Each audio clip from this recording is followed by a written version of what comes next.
بسم اللہ الرحمن الرحیم۔ السلام علیکم۔ آفاق اقبال سیریز کی جماعت دوم میں خوش آمدید۔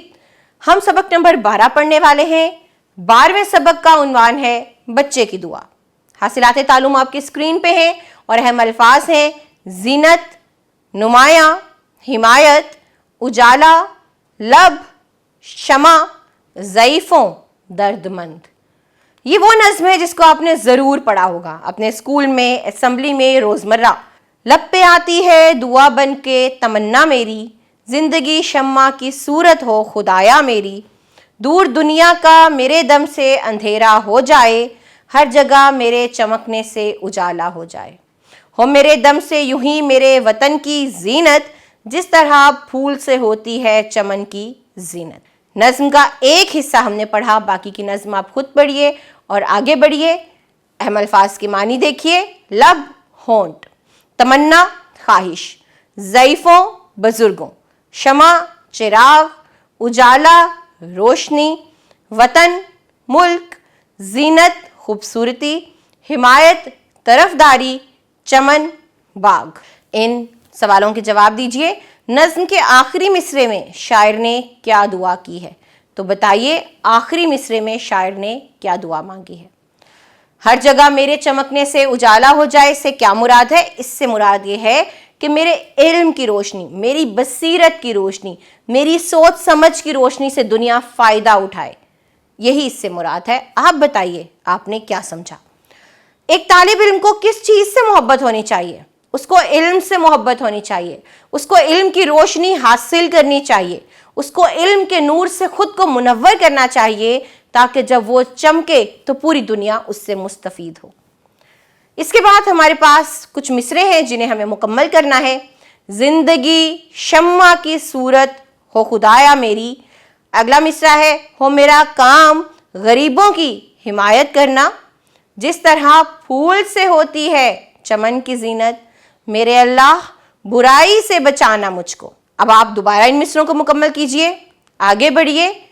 آئیں بات کرتے ہیں، اس کہانی کو توجہ سے سنیے اور اس کو اپنے الفاظ میں بعدازاں بیان کریں اور بتائیں کہ آپ کو یہ کہانی کیسی لگی۔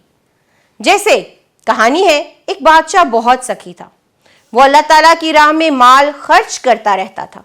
اس کا وزیر بہت کنجوس تھا، وہ اسے سمجھاتا کہ اس طرح مال خرچ نہ کرو، ایک دن تمہارا مال ختم ہو جائے گا۔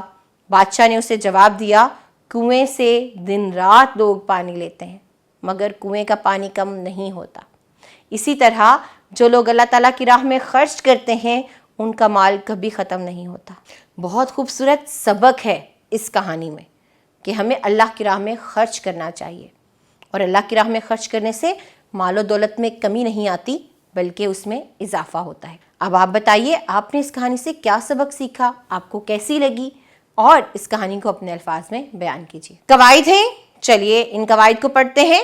بچہ نے جھولا لیا، بچہ، چلیے اگلا جملہ پڑھتے ہیں۔ بچے نے جھولا لیا، جی ہاں یہ جملہ درست ہے، بچے نے جھولا لیا۔ کمرہ میں اندھیرا ہے، ارے نہیں، کمرے میں اندھیرا ہے۔ تو آپ نے دیکھا الف یا ہے پر ختم ہونے والے الفاظ کے بعد اگر سے، کو، پر یا نے آ جائے تو الف یا ہے کو بڑی اے سے بدل دیتے ہیں، جیسے اوپر ہم نے کیا۔